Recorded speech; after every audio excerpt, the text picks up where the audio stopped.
it was a great example of what Stanford's all about, and that is, really an interdisciplinary collaborative culture represented by the Woods Institute as indicative of what goes on across all 7 schools at the university. But I think it was also one where the forum was very much one that was in the mission statement from the Hamilton Project, which was really encouraging and promoting a public discourse on an issue that is so critical to all of us. And I think we all realize we're in a very major transition point from where water was something that was readily available and less constrained to one, as Buzz said, could be the critical resource issue of the 21st century. And when you think about it, it's one that not only, as many people said here today, was a critical input into our economy, but it's also essential in terms of our ecosystem, our environment, and on life, that water is such an essential element of life in and of itself. Let me just say a couple thank yous.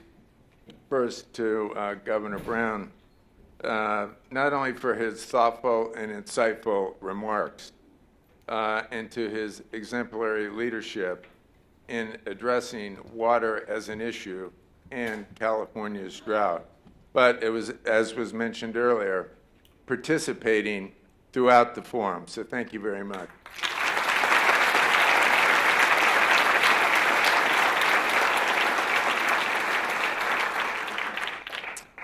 To Sheryl Sandberg for her encouraging and optimistic remarks, which, as we were talking about last night, is something that when you go back and forth between the 2 coasts, you realize there's a lot more of that out here than there is back there.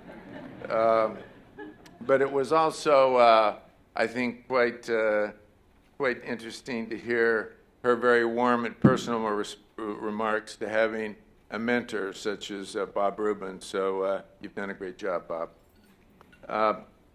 But I'd like to also thank Bob Rubin and Roger Altman for their leadership in the Hamilton Project and to what they've done at Brookings to get this underway.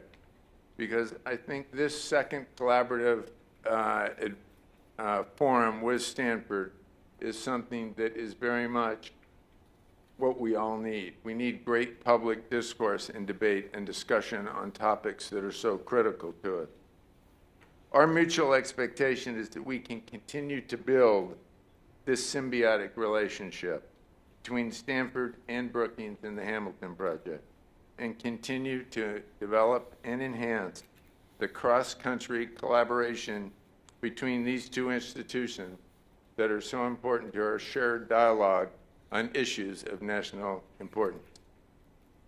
Thanks to Buzz Thompson, Karen Anderson for their leadership at Woods and Hamilton, for organizing this water forum, but I also want to thank the Hamilton Project, because it was them that actually catalyzed this forum and were very instrumental in us having the very forum that we're having today. I would like to especially express our sincere appreciation to all the panelists and the 2 prior panelists for their expertise, their insights, and the time they shared with us today. We were very privileged to hear from them. Thank you, too, for all of you for participating and recognizing the importance of water issues in the West, and for recognizing how important the efficient allocation of our water resources are to our overall economic growth. We heard a lot today, big ideas, facts, insights, and innovation.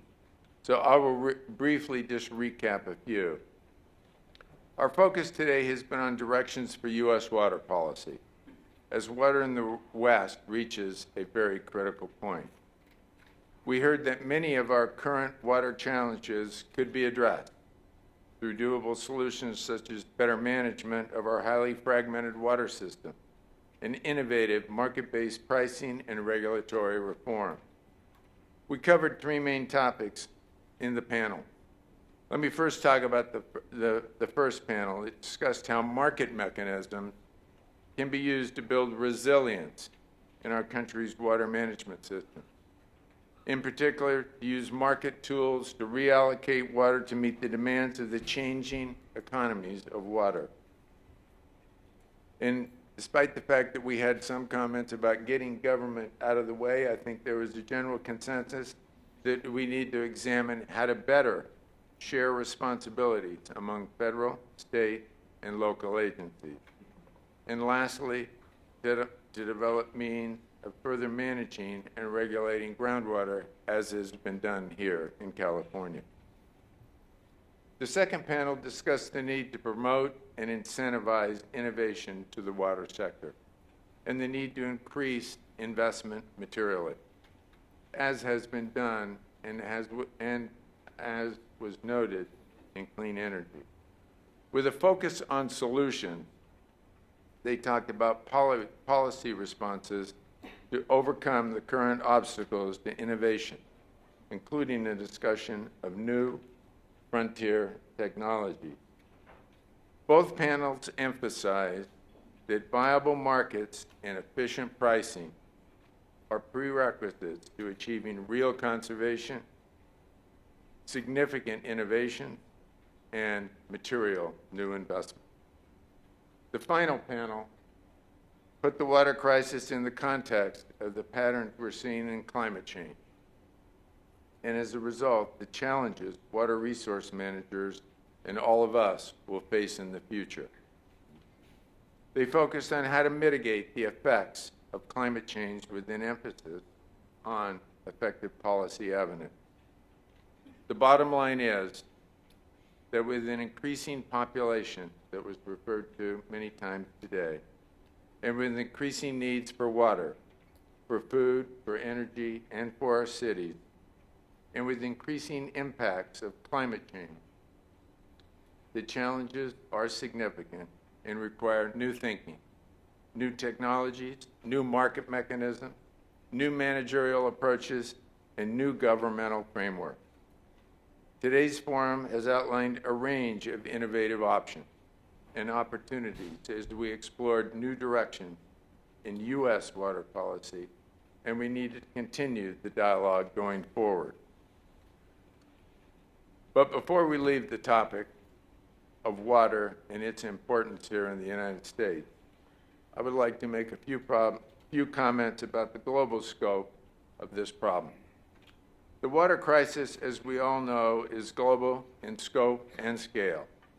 In fact, the American West could be characterized as a canary in the coal mine for the challenges global society faces as water resources become more severely constrained around the world.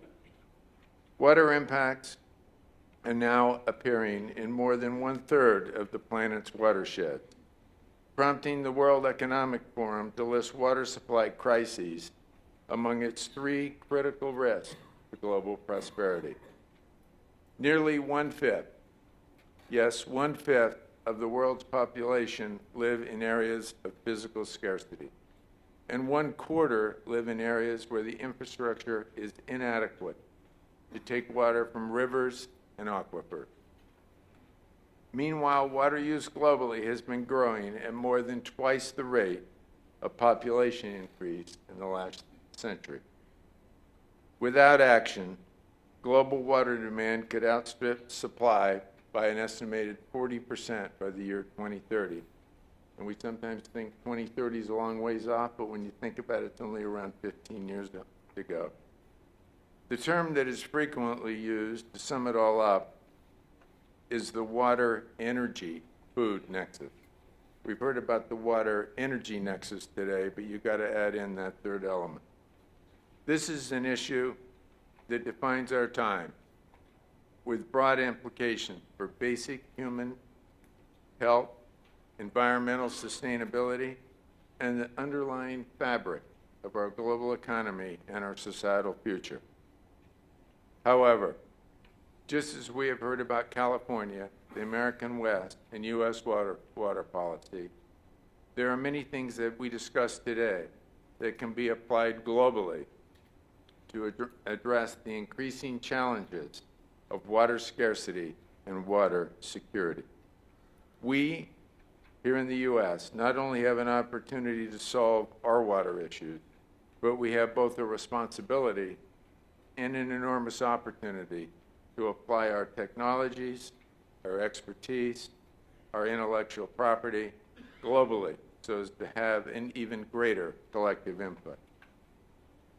So in closing, let me thank all of you for your participation today, with special thanks to the panel, the Brookings Institution, Hamilton Project, the Stanford Woods Institute for the Environment, and in particular, Roger Altman, Bob Rubin, Karen Anderson, Roberta Katz, Buzz Thompson, for their leadership and hard work in bringing us all together. Thank you.